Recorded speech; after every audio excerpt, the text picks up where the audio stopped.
Hello दोस्तों, हमारे channel अमृत coaching centre में आप सभी का स्वागत है। और आज हम आपके लिए लेके आए हैं play things class 8 lesson 5 question और आंसर। आज हम इस पोयम के बारे में जो बताया गया है और जो समझाया गया है उसका प्रश्न और उत्तर के बारे में जानकारी हासिल करेंगे। बहुत ही आसान तरीके से पढ़ाया गया है जिसमें आपको पढ़ने या समझने में कोई असुविधा नहीं होगी। यदि अभी तक आप लोगों ने इस लेसन को नहीं पढ़ा है तो जाइए हमारे प्लेलिस्ट में खोलिए, वहाँ पर पढ़िए।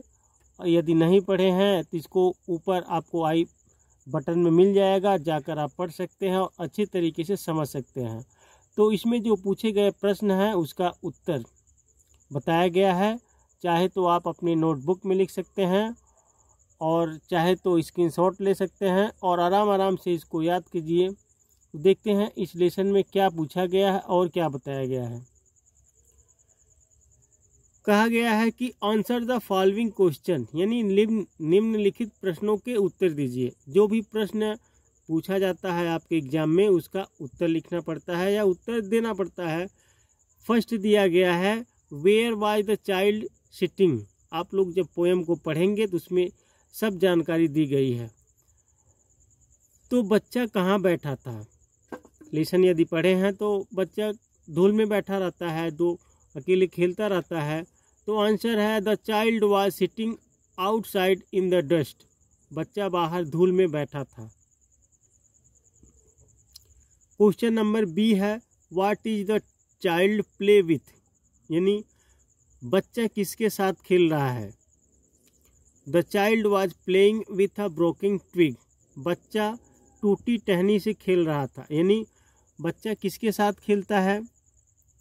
तो यहाँ पे बताया गया बच्चा एक टूटी टहनी के साथ खेलता है। अब आगे पूछा जाता है question number C which activities was the poet busy in, यानी कवि किन गतिविधियों में व्यस्त था।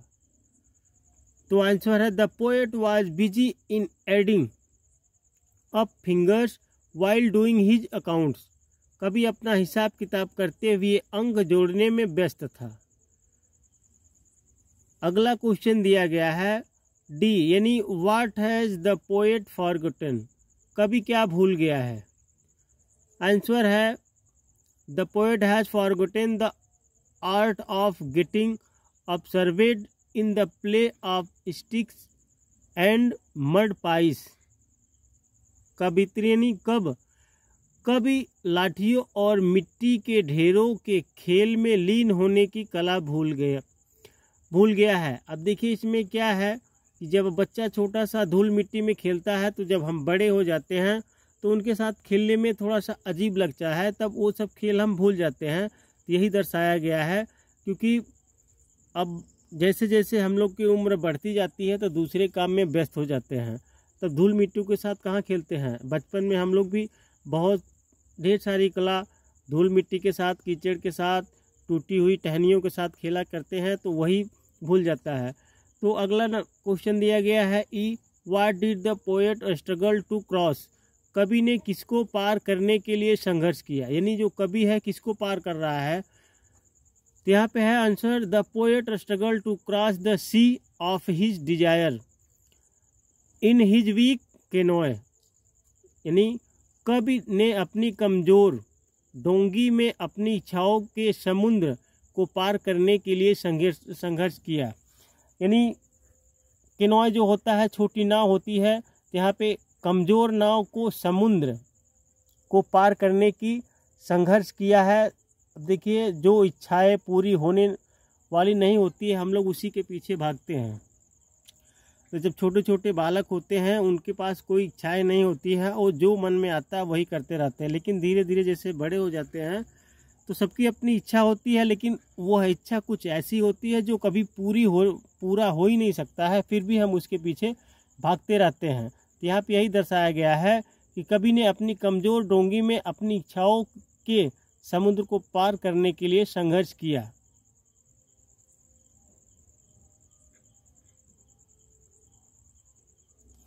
और इसी प्रकार से हमारा भी उद्देश्य है क्वेश्चन और आंसर। ये तो मान लीजिए एक तरीका हो गया याद करने का, पढ़ने का, लेकिन इसमें बहुत ज़रूरी बात होती है, जैसे आपको इंग्लिश पढ़ना आना चाहिए। मेरा उद्देश्य यही है आप सभी को अंग्रेज़ी बहुत अच्छी तरीके से पढ़ना आए। तो लेसन को जब पढ़ेंगे तो अपने आप खुद से आप प्रश्न और उत्तर यानी क्वेश्चन दिया जाएगा तो उसका सोचकर बना सकते हैं।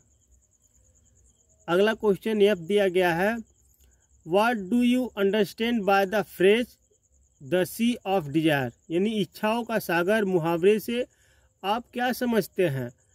तो यहाँ पे आंसर दिया गया है, every grown up man seeks many desire and keeps roaming on his weak boat.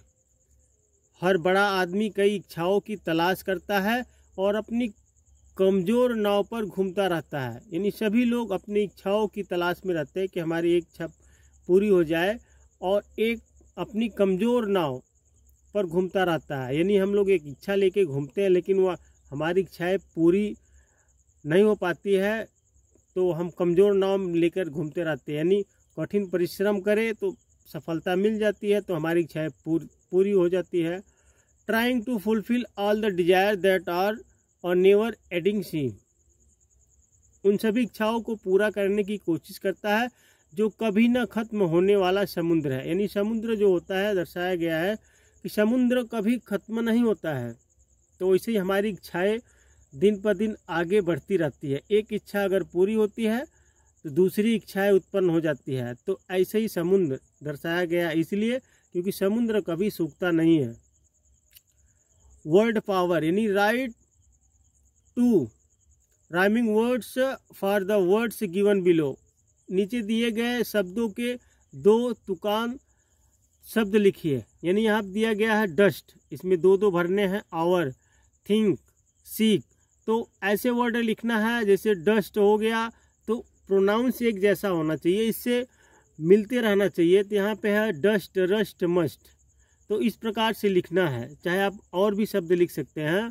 तो आवर का दिया गया है आवर फॉर कार, थिंक का है थिंक विंक ड्रिंक, सीक का है सीक मीक स्लीक। तो ऐसे करके आपको यहाँ पे लिखना है।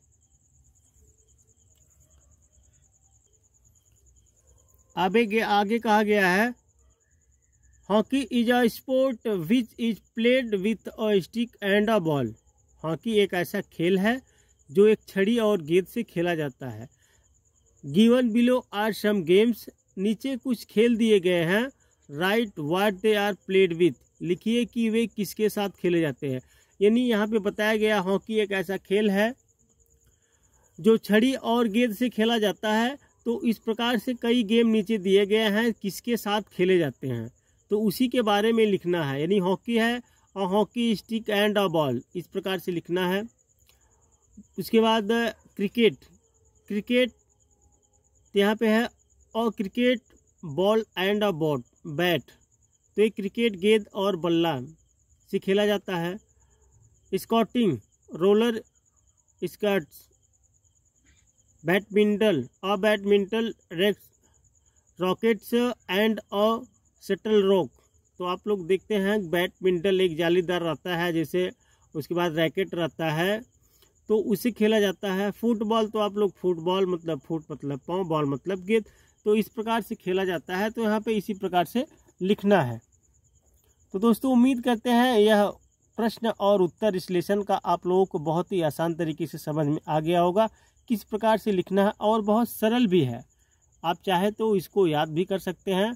अगर आप जितना ज़्यादा लिखेंगे इसको उतना ज़्यादा आपको आएगा। लिखने से कई फ़ायदे होते हैं। एक तो आपकी राइटिंग सुधरती है, दूसरा आपको वर्ड जो शब्द होते हैं बड़े बड़े जैसे अंडरस्टैंड हो गए, फ्रेज हो गए, तो राइमिंग हो गए, ये सब आपको लिखना यानी उसका मीनिंग आना चाहिए। तो जितना ज़्यादा आप लोग लिखेंगे उतना ज़्यादा आपको सीख मिलेगी, और बार बार लेसन को रिपीट करना चाहिए। इससे क्या होता है आपके मुंह से जब निकलता है तो उसका प्रोनाउंस भी आपको बहुत जल्दी आएगा, आपको हिचकिचाहट नहीं होगी, आप बहुत आसानी से पढ़ सकते हैं और बोल सकते हैं। तो इस तरह की ढेर सारे वीडियो देखने के लिए हमारे चैनल को सब्सक्राइब कीजिए, पसंद आया तो लाइक कीजिए, और ढेर सारे वीडियो आप लोगों के लिए हम बनाते रहेंगे, आपको पढ़ाते रहेंगे और आगे बढ़ाते रहेंगे। इसी के साथ जय हिंद।